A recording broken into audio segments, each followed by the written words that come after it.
actually a logical fallacy, because while one side of the spectrum is trying to delegitimize the concept and definition of Hinduphobia, on the other hand, they expect us to sort of legitimize the concept of Islamophobia.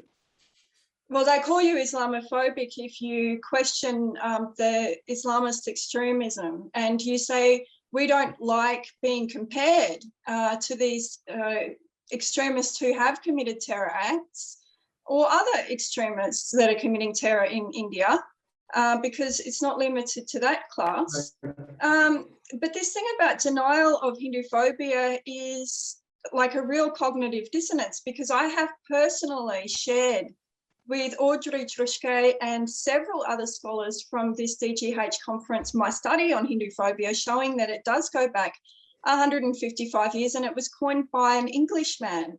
So it certainly can't be coined by Hindutva, and it has been used throughout that time, and they just refuse to accept it. They're keeping this stuff up on the internet, which is patently false. That's not academic integrity. That's just patently false. So I think they can't be covered by this academic freedom or academic integrity if they're not actually holding to the rules and being critiqued by peer review. Yes. I've actually got something to say about that further. Sure. Okay, so what we've found is a pattern of denial, silencing, not being willing to listen to any other side of the picture, not being open to scholarship which refutes their findings, not being open to peer review. None of the content on that site is subject to peer review. It is, it's bolstered by all kinds of links, like I told you last time we spoke. But when we ask them for references, they immediately attack us at ad hominem level quite often. And there's serious trolling that is experienced on my page particularly for simply having done a talk on Hinduphobia. About 8 different people, including about half a dozen Hindu groups, have contacted Massey University and some alumni asking them for answers about this white paper, which is saying that Hindus are terrorists and they should be put under government scrutiny.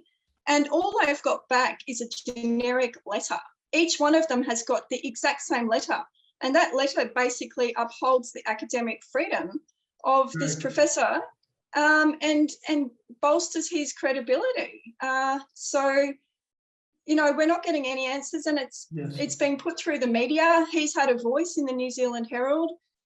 He's been, supported with a number of different signatures coming from other academics. Nobody's even heard our side of the story. So how can they put their name on what he's saying, endorsing what he's saying, when in fact he has perpetrated against not only myself, but other Hindus who've asked him questions on Facebook very politely, and he shadow banned them.